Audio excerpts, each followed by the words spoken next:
नमस्कार, मैं हूं जायरा अली और स्वागत है आपका हमारे इस खास प्रोग्राम लीगल हेल्पलाइन में। इस कार्यक्रम में हमारे कानूनी विशेषज्ञ रोजमर्रा की जिंदगी की समस्याओं से जुड़े कानूनी मसलों पर आपकी शंकाओं का समाधान करते हैं। इस दौरान आप फोन करके कानूनी राय भी ले सकते हैं। आज हम बाल मजदूरी से जुड़े कानून की जानकारी देंगे और साथ में बाल मजदूरी से जुड़ी आपकी समस्याओं का समाधान भी करेंगे। बाल मजदूरी आमतौर पर मजदूरी के भुगतान के बिना या भुगतान के साथ बच्चों से शारीरिक कार्य को कराने को कहा जाता है। भारत में करीब 10 लाख बच्चे बाल मजदूरी करते हैं, जिसमें 5 साल से 18 साल के बच्चे शामिल हैं। हर साल हजारों बच्चों को बाल मजदूरी की कैद से छुड़ाया भी जाता है। हर साल बाल मजदूरी से बचाए गए बच्चों का बढ़ता नंबर साफ तौर पर यह बताता है कि देश में अभी भी बाल मजदूरी कम नहीं हो रही है, बल्कि साल दर साल बाल मजदूरी के जाल में बच्चे फंस रहे हैं। इंटरनेशनल लेबर ऑर्गेनाइजेशन के मुताबिक बाल मजदूरी में पिछले 10 सालों में करीब 38% कमी तो आई है, लेकिन फिर भी दुनिया भर में अब भी 15 करोड़ बच्चे काम करने के लिए मजबूर हैं। सरकार ने बाल श्रम को समाप्त करने के लिए 1986 में बाल श्रम निषेध और नियमन अधिनियम पारित किया। इसके अनुसार खतरनाक उद्योगों में बच्चों की नियुक्ति निषिद्ध की। 1989 में सरकार द्वारा बाल मजदूरी को खत्म करने के उपाय के रूप में गुरुपाद स्वामी समिति का गठन किया गया। 1986 में समिति की सिफारिश के आधार पर बाल मजदूरी प्रतिबंध विनियम अधिनियम अस्तित्व में आया, जिसमें विशेष खतरनाक व्यवसाय व प्रक्रिया के बच्चों के रोजगार और अन्य वर्ग के लिए कार्य की शर्तों का निर्धारण किया गया। जिसके बाद सन 1987 में बाल मजदूरी के लिए विशेष नीति बनाई गई, जिसमें जोखिम भरे व्यवसाय एवं प्रक्रियाओं में लिप्त बच्चों के पुनर्वास पर ध्यान देने की आवश्यकता पर जोर दिया गया। बाल श्रम प्रतिबंध और नियमन 1986 में साल 2016 में संशोधन इसमें किया गया, जिसके मुताबिक 14 साल से कम उम्र के बच्चों से किसी भी तरह का काम करवाना इसी श्रेणी में आता है। 14 से 18 साल के बच्चों से किसी खतरनाक इंडस्ट्री जैसे कि ज्वलनशील, केमिकल और विस्फोटक में काम कराने पर रोक है। ये तो थी बाल मजदूरी पर बुनियादी जानकारी, और ज्यादा जानकारी और सलाह देने के लिए हमारे साथ हैं अधिवक्ता बबीता झा जी। बबीता झा जी आपको बाल मजदूरी से जुड़ी तमाम कानूनी पहलुओं की जानकारी देंगी और आपके हक के बारे में बताएंगी। अगर आपका भी हमारे विशेषज्ञ से कोई सवाल है तो आप फोन करके राय ले सकते हैं। हमारा फोन नंबर आपके टीवी स्क्रीन पर फ्लैश हो रहा है, जो कि है 0120-612-7937। इसके अलावा आप 0120-612-7938 भी डायल कर सकते हैं। और अगर आपको बाल श्रम से जुड़ा कोई भी सवाल पूछना है तो आप हमारे अधिवक्ता से पूछ सकते हैं।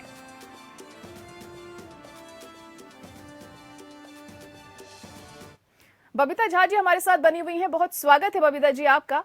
और सबसे पहले आपसे यही सवाल जानना चाहूंगी कि बाल श्रम की कानूनी परिभाषा आखिर क्या होती है? देखिए, बच्चों के लिए जो उम्र निर्धारित की गई है, जिस उम्र को हम लोग बच्चे कहते हैं, उसके लिए कानूनी पर्पज से अलग अलग उसका डेफिनेशन है। जैसे कि विवाह के लिए 18, जो कि अब 21 करने की बात हो रही है, इलेक्शन के लिए 18, लेकिन जो हम बाल श्रम कानून में जिस एज का बात करते हैं वो है 14। 14 साल से कम उम्र के बच्चे को बच्चा माना जाता है, बाल माना जाता है जी। लेकिन 14 से लेकर के जो 18 साल है, वो ये नहीं है कि उनको बिल्कुल फ्री छोड़ दिया गया है, उनको भी रेगुलाइज किया गया है। लेकिन एज की कैटेगरी है 5 से लेकर के 5 साल तो इन्फेंटिव होते हैं, 14 साल तक, और 14 से लेकर के 18 साल तक। इन से उम्र के बच्चे को किसी भी तरह व्यवसायिक कार्यक्रम में लगाना बाल श्रम के अंदर आता है, और जो कि पनिशेबल ऑफेंस है। लेकिन बाल श्रम को भी, जैसा कि आपने भी बताया था, इसको 3 कैटेगरी में रखा गया है। एक कैटेगरी है कि जो कि बाल श्रम विरोध अगेंस्ट है, बाल श्रम उसमें परमिशिबल नहीं है, कानून का विरोध है ये, लेकिन ये उतना खतरनाक नहीं होता है बच्चों के लिए जी। बाल श्रम हालांकि किसी भी रूप में समाज के लिए, बच्चों के लिए, देश के लिए सही नहीं है, लेकिन कुछ ऐसे हैं जिनको बिल्कुल ही बर्दाश्त नहीं किया जा सकता है, जिसको कि हैजार्डस मानते हैं। इसको अंतर्राष्ट्रीय लेबर ऑर्गेनाइजेशन ने भी इसको मना किया हुआ है। लेकिन इसको भारत के जो श्रम पॉलिसी है, जो कि चाइल्ड लेबर पॉलिसी है गवर्नमेंट की, उसमें भी इसके विरोध किया गया है। इसका एक लिस्ट बनाया गया। पहले इसमें 17 कानून थे, लिस्ट थे, प्रोफेशन थे, व्यवसाय थे, और इसमें 57 प्रोसेस थे जहाँ की बच्चों से काम करवाना बिल्कुल ही मना था। इस सारे कानून को, या जितने भी लिस्ट है, उसको हम 3 भाग में रख सकते हैं। जी पहला ऐसे है जो कि बहुत ही खतरनाक है, जैसे पटाखा उद्योग है, रेलवे में जो बच्चों की जो सामान उठाते हैं या उसका गार्बेज साफ करते हैं, ये सब एक लिस्ट है जो कि इतने खतरनाक है कि उसमें फिर चोरी उद्योग है, शीशा का जो उद्योग है, ऐसे ऐसे उद्योग में बच्चों की जिंदगी पर सीधा असर पड़ता है, उनके स्वास्थ्य पर सीधा असर पड़ता है। इसलिए इसको किसी भी हालत में परमिसेबल नहीं है, किसी भी हालत में इसको परमिशन नहीं दी जा सकती। अगर कोई ऐसा काम करता है, कोई उनसे इस उद्योग में काम करवाता है, उसके लिए कड़ा पनिशमेंट है, ज्यादा जी पनिशमेंट है। जी। उसका बाल दूसरी श्रम कैटेगरी के लिए है जी कि आपसे जानना चाहेंगे जी संवैधानिक प्रावधान क्या होते हैं? जी, संविधान का आर्टिकल 24 जो है, 24 आर्टिकल, वो शोषण के विरुद्ध बात करता है। हालांकि उसमें सभी के लिए शोषण के विरुद्ध सारे भारतीय को एक फंडामेंटल राइट दिया गया है कि आपको शोषण के विरुद्ध अधिकार है, आपका शोषण नहीं हो सकता है। और ये कानूनी नहीं, फंडामेंटल राइट है, जिसके लिए कि प्रोटेक्ट करने के लिए सुप्रीम कोर्ट और हाई कोर्ट को स्पेशल पावर दिया गया है। जी उसी के तहत ये आता है बाल श्रम। बाल श्रम भी शोषण के विरुद्ध ही अधिकार है। लेकिन चूंकि बच्चे तो देश के भविष्य हैं, इसका बहुत ही इफेक्ट पड़ता है समाज पर, हमारी अर्थव्यवस्था पर, स्वास्थ्य व्यवस्था पर, इसलिए इसको एक ज्यादा ध्यान दिया गया है। इसके जी ऊपर पॉलिसी मेकर्स ने इस पर ज्यादा ध्यान दिया है।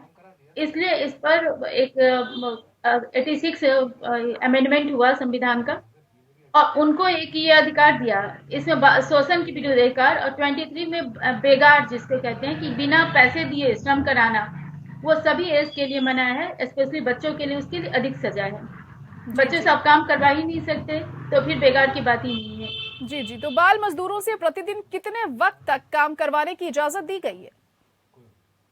जी, इजाजत कानून ने ऐसे नहीं दिया है कि आप इतने घंटे तक उनसे काम करवा सकते। जो हैजार्डस जो भी इंस्टीट्यूट है, या जो भी प्रोफेशन है, जो भी व्यवसाय है, तो उसमें उनको बिल्कुल इजाजत नहीं है। जी हाँ, कुछ चीजें हैं जैसे कि फिल्म उद्योग, वहां पे बहुत सारे कलाकार काम करते हैं।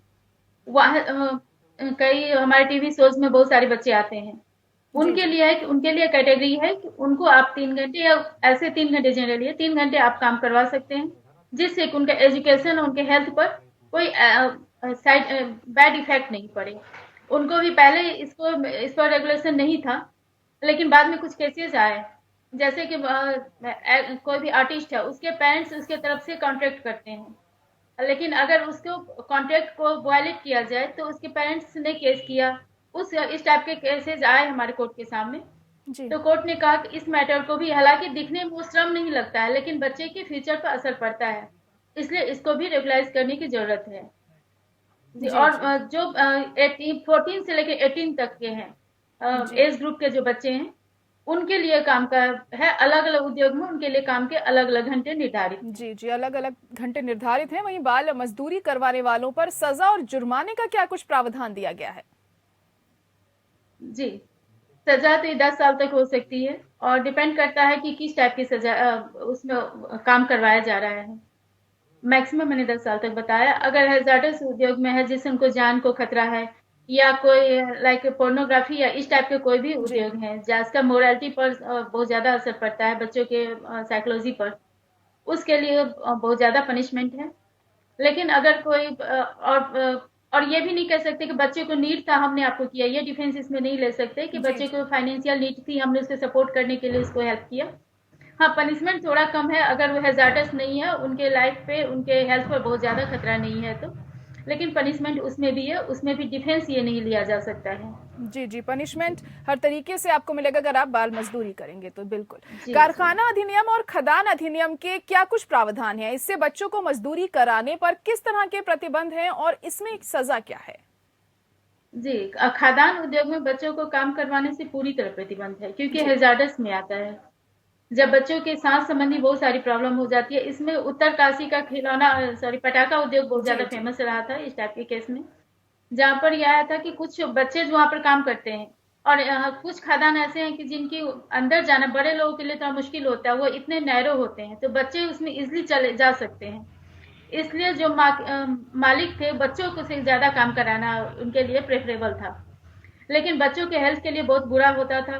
कई खानदान में जैसे कि अबरख का उद्योग है, या तो वहाँ धूल कण भी होते हैं, जिससे उनके लंग्स पे बहुत ज्यादा इफेक्ट पड़ता है।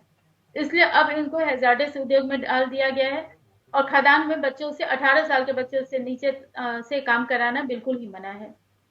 जी जी। वही जी। अनैतिक तस्करी अधिनियम 1956 के बारे में कुछ बताइए, बाल श्रम से ये कैसे जुड़ा हुआ है?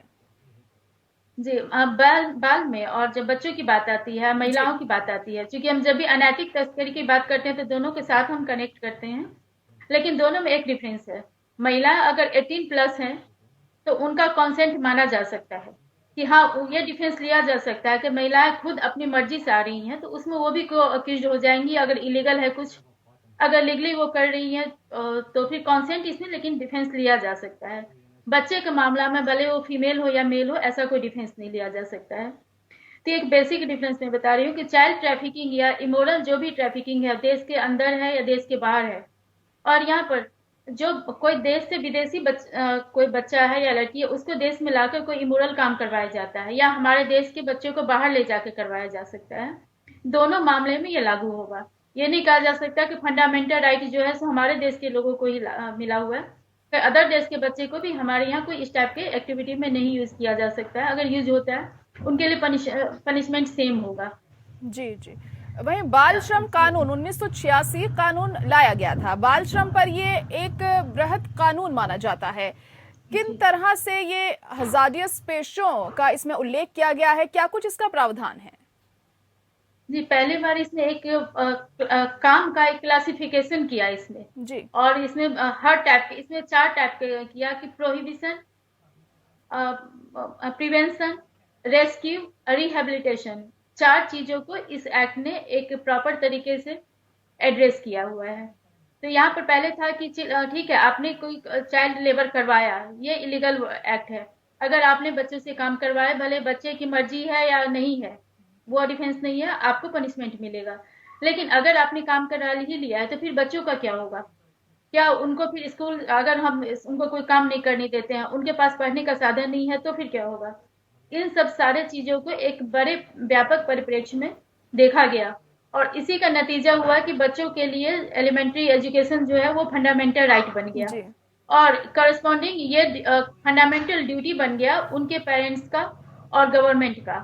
तो ये एक बेसिक चीज हुआ कि अगर वो नहीं जाते हैं तो उनको सिर्फ चाइल्ड लेबर से रोकना ही एक नहीं है, उनको एक अच्छी लाइफ देना, ये भी एक ऑब्जेक्टिव है। जी जी। दूसरा ये था कि जो रेस्क्यू हो रहे हैं, कई बार उनके पेरेंट्स इस लायक नहीं हो रहे हैं, या फिर उनका किया जाए।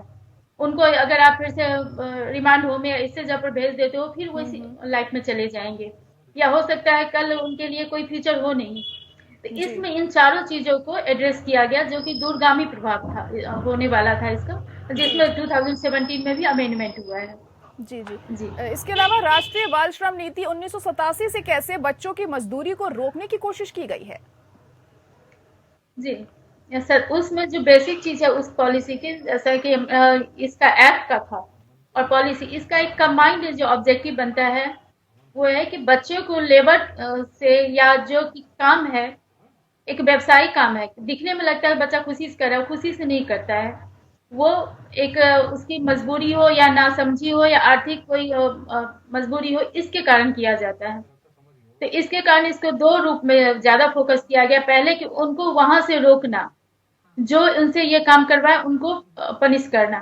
दूसरा कि बच्चों को एक अच्छा लाइफ देने के लिए अदर कोशिश करना, जिसमें बच्चा का एजुकेशन, जैसे मैंने भी बताया, जी उनके पोषण, स्कूल में भी जैसे कि दोपहर का खाना योजना जो बना है, कि उनको एक अच्छा, सॉरी, उनको एक अच्छा पोषण मिले, अच्छा एनवायरनमेंट मिले, अच्छा एजुकेशन मिले।